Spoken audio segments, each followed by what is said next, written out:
Review code provided by Thunderful Games.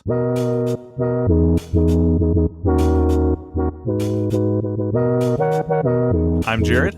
I'm Marcus. Level with us.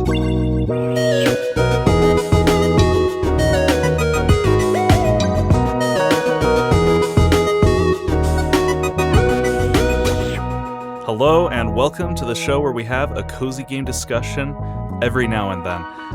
This week we are going to be reviewing SteamWorld Heist 2, which was provided for us through Thunderful Games. But before we dive into that, we have a special guest here. Joining me today is Marcus. Hey, I missed you. Hey, I missed you too. You know, in a way, we're all special guests, even in our own shows. You think I'm a special guest on this show? I think you're a special guest. I think that this episode is featuring Jared. Thank you. I'll put that in the title card of every single one. Featuring Jared. Featuring Jared. You're never going to guess this. Featuring Jared. Maybe you'll get someone excited. Yeah, maybe. Marcus, it's been a little while. Obviously, I have not been posting these very frequently, but it's been a while since you've been on as well. What have you been up to lately? What have you been working on? I've still been working on that video game, The Rise of the Golden Idol. At this point, we're working on... I probably can't say actually what we're working on at this point, but the release date. But you're in the final stretch, right? That's right, yes. So the release date will be sometime, I believe, in November. So super excited to share that with the world. That's so fantastic. We have to do an episode. If you can get permission, like we'll do like a little interview about like what it was like to work on it and, you know, kind of try and help promote that game because I want to see it do well. And it looks amazing. Yeah, thank you. But for today, we're going to be talking about SteamWorld Heist 2. Most people know this. I think the SteamWorld games are all incredibly excellent. They're very well made. Each one is kind of a different genre, and they're all really fun in their own right. And SteamWorld Heist is a fantastic game. It's, I was going to explain what it is, but, you know, this is the perfect time to dust off our old What's Happening segment. So, Marcus, how would you describe the premise of SteamWorld Heist and SteamWorld Heist 2? SteamWorld Heist 2 is a 2D turn-based tactical RPG where you are moving your small team of players and shooting baddies. It is kind of like a side-scroller view, but it's a tactics game. Right. And SteamWorld Heist 2 is sea-themed, or it is in a lot of submarines, rather than the first game, which is in space, even though it has a very similar feel as far as I can tell. I didn't play a ton of the first Heist, but I'm curious, is there a story reason why this is no longer space-based? This is still in space, technically. It's just on this big shard of a planet that happens to have a bunch of water on it. So, cool. the games all kind of take place in different... Like, the games are not chronological. They kind of take place in different parts of the SteamWorld universe, and at the end of Dig 2, spoilers I guess, Dig 2 is amazing, that's my favorite game. At the end of that game, Earth explodes into a bunch of shards.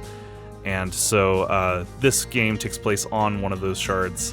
But yeah, it's interesting because Heist 1 is about Captain Leeway's mother being the captain, and it's a spacefaring adventure, but now it's a seafaring adventure, which you think like the decrease in scope would be like, shouldn't it be the opposite for a sequel? But no, it works great. I actually like the specificity of a seafaring submarine yo-ho-ho adventure, you know?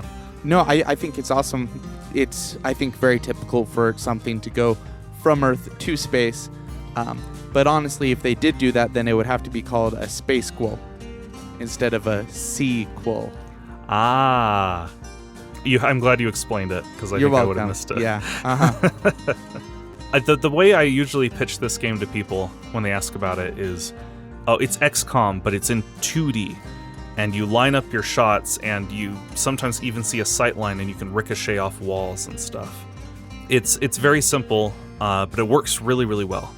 And this game has a lovely push and pull as the campaign progresses, where they'll throw new enemies and new hazards and things at you that just feel impossible. But then you are also getting really strong over time. You're upgrading your crew members, There's a really interesting jobs system where basically, to give you the short version of it, each character, whatever weapon you give them, gives them certain abilities as part of the class of whatever that weapon is. There's flankers, there's snipers, there's like 6 different classes, and whichever weapon you get, gives you those abilities. But you also level up and you gain new abilities for that class. But then if you give them a different weapon, they start at level 1 for that new class, but they keep some of the abilities unlocked from another class. So basically you can level up a character using a weapon, which unlocks a bunch of options for later on. If you switch their class, you can then use a currency, cogs, to basically make your own build. And it's a little overwhelming, but I really like the idea. In fact, I have one character who's kind of become a jack of all trades. I give him a new weapon almost every mission, so he just has tons of little abilities. And then another one where I'm like, oh, it'd be really nice if they had the extra defense that a melee combatant gets. I'm just gonna have them level up once using that, and now they'll permanently have that. But I can keep them as a sniper, if that makes sense. Yeah, that's really interesting. I feel like there are a couple of other tactics RPGs that do something similar. I think that there's something to do with switching classes in some of the Fire Emblem games and stuff. Also, there, like in some tabletop RPGs, like in D&D, you can compound different class types on top of each other. But that's really fascinating. Yeah, and like I said, it's a little overwhelming at first, but as late as in the game I am right now, it's starting to click. It's starting to really come together where I'm seeing how much flexibility there is. But the battles are great. The mission variety is awesome. There's a lot, it's called Heist, so most of the missions are get in, get the goods, get out, right? But some missions are, there's an escort one, there's one where you just got to survive waves of enemies, all the things you could expect, but they all feel varied enough that I was really impressed. And then you also have the overworld, where you're piloting your submarine, shooting torpedoes and machine guns at other submarines. And there's a couple different ways to level that up. It's a nice break in between battles. I really like that they added that. The first game did not have anything like that. But that's basically it. That's the core of it.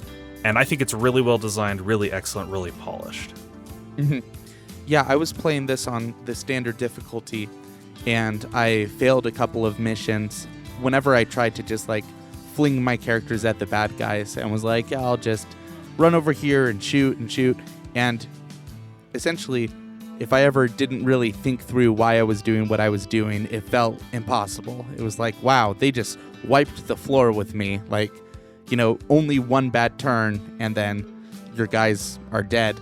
But I think that that's a real benefit here. It was actually really well balanced because it had to, I actually had to think strategically and tactically, and I think that that's a compliment considering that's the genre of it.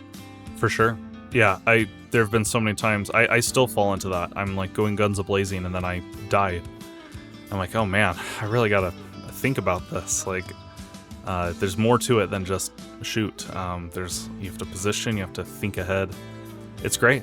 And I wouldn't even consider myself a tactics fan, but then again, I do love Mario and Rabbids, which kind of has a similar feel to it. Yeah, they knocked it out of the park on this one. So, speaking of things that we really enjoyed, let's get into Star Pieces. This is where we talk about a cool detail or something we generally liked about the game. How about you start? I don't know if we have a running tally of the amount of times that I've just said soundtrack or music, but as I was playing this game, my wife and sister were doing something else in the room, and they were like, this is really cool music. So considering someone that was not even looking at the game, wasn't even involved with it, still was like, oh dang, that's really cool. And of course there are a couple of tracks with lyrics in them, which is also really cool. It's got a really distinct vibe that fits the steampunk aesthetic. Have we even said that they're robot characters? I don't think we have. But everyone's a robot. It's kind of a given in the SteamWorld franchise. If anyone knows anything about SteamWorld, you're right. They should already know that. But yeah, I'll put that down as my star piece for today. Do you know, I was curious, were they listening to the vocal stuff when they complimented the music, or was it like the overworld or in a mission? It was in a mission that they commented. I'm a big fan of the soundtrack as well. Anything with like breathy brass, I'm like, ooh, oh, that's good stuff. Sure. Which, yeah, great star piece. For me, I like the personalities that they give some of the characters. Like, in between missions, you have to let your party rest at a bar, and that's where you hear the lyrical music. But at the bar, you can also recruit new bots. And I've just been really impressed at all the weird personalities they all have. There's this one that has like a crow head that like is good at jumping. That's their special ability, is they can jump around, and they're kind of old and crotchety. And then there's I hired a guy who's like a big melee combatant, but he likes to speak in verse. He's like a poet. Oh. And he has a little fez, and that's really cute. I just hired someone else on who's like a sniper, but they stutter a lot, and they're like, the only steady thing about me is my shooting hand. Like, I don't know. I think it's so cute. The thought they put into just trying to give them as much personality as possible, because you can't recruit all of them. You have to choose who you want to add to your team. Yes, I feel like in games with large casts of characters, the best thing to do is like really flesh them out and give them a lot of detail. The second best thing to do is make them really memorable or funny, or have one strong trait that's really clever or interesting. Which I like. You're right, because I'm not going to dig into their backstories. Like, it's the game, it has an overarching plot. You know, the captain's kind of the main character. But since you're putting together this cast, you might as well make them quirky and fun. Yeah, and like exactly. you said, memorable. Yeah. I'll throw in a second star piece. Oh, please. You can shoot off combatants' hats, and then you get their hats if you go over and pick it up, which is just so clever and cute, because it makes something that would normally be frustrating. What? I missed it? I just knocked its hat off and did nothing? It makes that actually a delightful thing, where it's like, oh my gosh, I can pick up that hat now. And I wonder when in development they decided to do that, but I think that this was the correct decision. It was really excellent. Well, it was a feature in the first game. Okay, good. So it was highly requested, I'm sure, that they bring it back. But I like it too, because not only is it fun and funny when it happens, but also it adds like extra difficulty. Like, oh, if you see someone, you're like, I want that hat. That's a cool hat. You can go for it, but like that, first of all, that means you're wasting your shot. And second of all, you have to go pick it up, which means you're gonna have to waste a movement too to go get it. Right. So I think that's fun that it doubles also as a little extra objective if you really want it, you know? Absolutely. So there's a lot of great things to say about this game, but there's always something to complain about. So that leads us to Quick Jabs. And jab. This is where we complain about something, usually a minor thing. I'll start. You said you played on the standard difficulty. My problem is I don't know what the standard difficulty is. There are 7 difficulty options in this game. Ooh. And I'm the type of person who I just want to know what the devs want me to play at. And I even like messaged them on a YouTube video before the game came out saying, hey, which one do you want players to play? And they're like, we want you to choose. And I mean, that's great. It's great that there's a lot of options. There's even a custom difficulty option where you can be like, oh, everything about this game is great. I just want the naval combat to be a little easier. Or I just want enemy accuracy down just a bit. That's great. I love that you can have as much tweaking as you want. I just want to know, what do they want me to play at? So it has story, then moderate, then experienced, then veteran. And I'm like, okay, I played the first game, but it's been a long time. Like, do I do experienced? Do I do moderate? I don't know what to do. So I've been playing on experienced because that was highlighted. That was the first thing that was highlighted when I had to select one. So I've kept it at that, and it has been pretty challenging so far, but it still nags me that I don't know which one I should pick. I'm not sure if I should go down one or... Interesting. Yeah, it's not often that there is a quick jab where the solve would literally just be adding parenthesis, recommended, and parenthesis. Exactly. And I get it. Like, they don't know anything about me. They don't know if I've played the games before, but I just wish, there was something like that. So, I mean, still good. I mean, I can't complain that it's more accessible to to have all these options. But, what's your quick jab? I wasn't completely sold on the in-between each mission, you have to go to a bar. I understand part of the reason for that is you can buy things or get upgrades or get more bots, but there was at least 1 or 2 times where I did a mission and I was like, all right, next mission, like I was getting into the tactics part of it. And I think that it makes sense why they would choose to kind of have something to break it up, like a reason you have to sail away to a different spot and then go back. I don't know. It didn't like bug me, but it felt unnecessary to have to like go across the map to another point, talk to a person and click end day, and then leave that person, go back in the ship, walk across the ship and start sailing again. Yeah, I can see where you're coming from. I do like the idea of breaking up the action and also cashing in the goods that you just earned. But like if the bar is on another end of the map, it does feel kind of like there's no fast travel, so it's kind of like, oh man, gotta make my way all the way back. And hopefully maybe that's to add tension, because like if your submarine dies, if you get shot down, you lose all your reputation that you got for the day, which is a temporary currency that you can only cash in at the bar kind of thing. Interesting. But yeah, totally see. That's a legitimate quick jab. Just in case you were worried that it wasn't. The best thing we can say about quick jabs is say it's valid. Like, oh, I recognize that is a quick jab. Yeah. So thank you. Well, that leads us to our final segment, Who's the Fake Fan? This is the quiz portion of our show, where we try and stump each other with a nerdy trivia question, most likely related to the game. Would you like me to go first for this one? It depends. If yours is well thought through, then maybe I should go first. Okay, go ahead. Go ahead and do yours. Okay. You cannot look at the logo for this one. Do you have the logo pulled up anywhere? I don't have the logo in front of me right now, no. Awesome. On the logo, there is something, an object that part of the logo is meant to look like. What is that object? I think the 2. I think it's like a Roman numeral 2. I think it's an anchor? Yes, that is what I'm looking for. But if that was too easy, my second question was, there is a distinct number of bullet holes in the logo, in the word heist. Okay. How many bullet holes are in the word heist? I'm going to go with 6. Ooh, that's too many. 4? Very close. You're one off. 5? 3. 3. Only 3 bullets. Oh, yeah. Okay. Go ahead and pull it up and check my work. Honestly, that was really just because if you knew that there was kind of that anchor imagery too quickly, I needed something to stump you. It's a good looking logo. I really like it. I'd say so. Yeah. And it's good that it doesn't have 6 bullet holes. I think that would be too many now that I'm looking at it. I think that'd be a little busy. Yeah. Yeah. Well, good question. So should we call me a half fan for that? I think I wasn't necessarily playing by the rules myself. But okay, sure. Awesome. Take the win if you need it.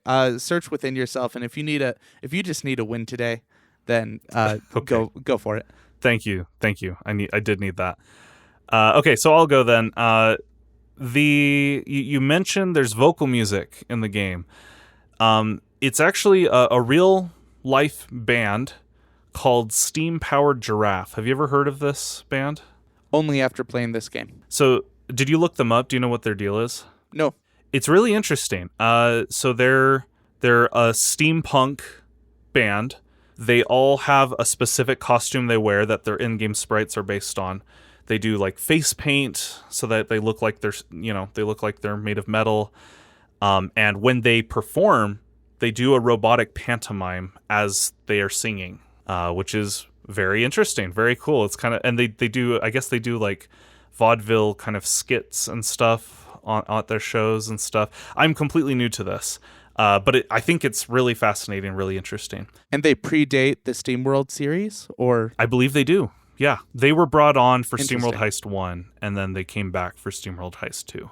And so all of their songs are basically written from the perspective of robots, of steam-powered robots.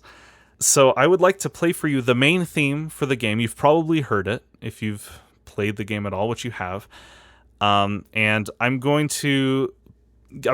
paste the lyrics so you can look at the lyrics in the chat as well. But I'm going to have you listen to a little part, and I want you to guess what the next word is going to be in the song. Does that make sense? Nice. Yes. I want you to fill in the lyric, if that makes sense. Yeah. Okay, let's listen.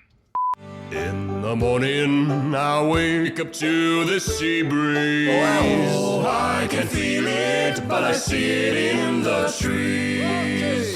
My skin of metal glistens in the sunbeams. Oh, I can feel it, but it radiates through me. As I stand there, my coat blowing and skin.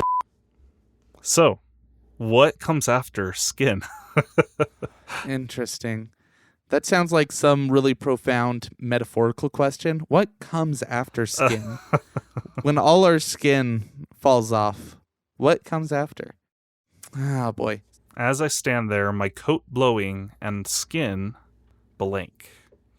All right, so that makes me think there's a parallel construction here. Coat blowing and skin blank probably is a verb ending in ing, possibly rhyming with blowing, depending on the structure of the rhyming scheme here.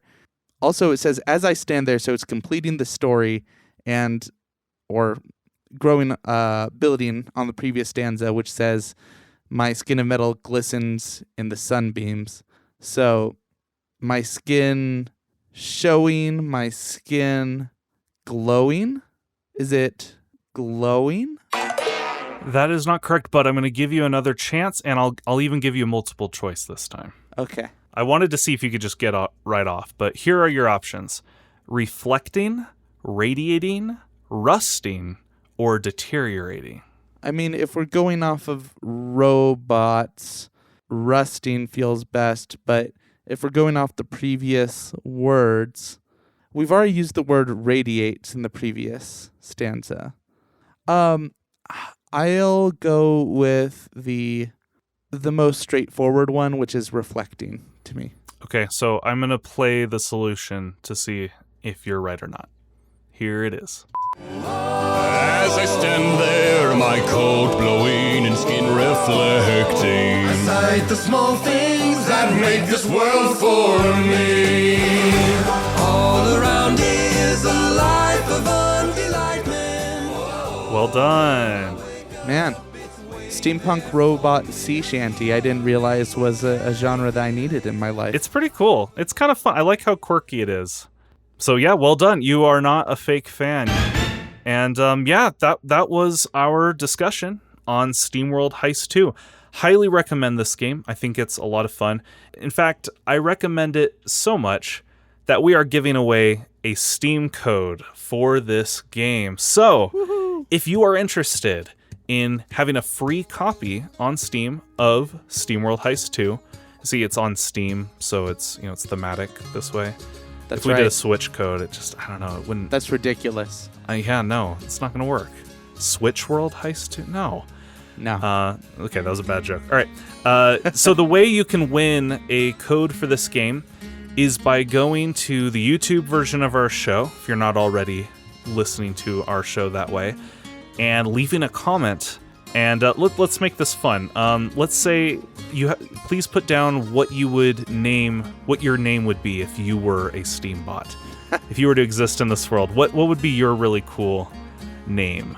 And we'll select the winner randomly. We won't, as much as I'd love to award it to the coolest name, everyone who enters will draw it randomly and send that code out.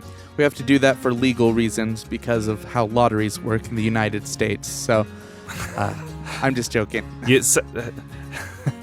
What do you know about the lottery, Marcus? No, well, I learned recently that there's a difference between lotteries, sweepstakes, and raffles. And there are certain things you have to do for it to not be illegal. Oh, wow. I think we're good, though. Is this a raffle? I think that this is a sweepstakes, and as long as we're not making people buy stuff, then we're in the clear. Gotcha. I will say there is a Patreon for Marcus's podcast, and if you mention that you are one of his patrons, I will forward that money to Jared. If you mention to me that you listen to Level with us, I will forward that money to Jared. I kid, of course, but I hope we can give this code out probably a week from now, I think, is when we'll send that. So if you're interested, please enter. But yeah, thank you so much. And Marcus, thank you for coming back for this. The show really isn't the same without you. You bring so much life and color to it. So I really appreciate it. Thank you. Thank you. Love chatting with you and getting a reason, an excuse to play a new video game. For sure. So until next time, I'm Jared. I'm Marcus. And we'll level with you then.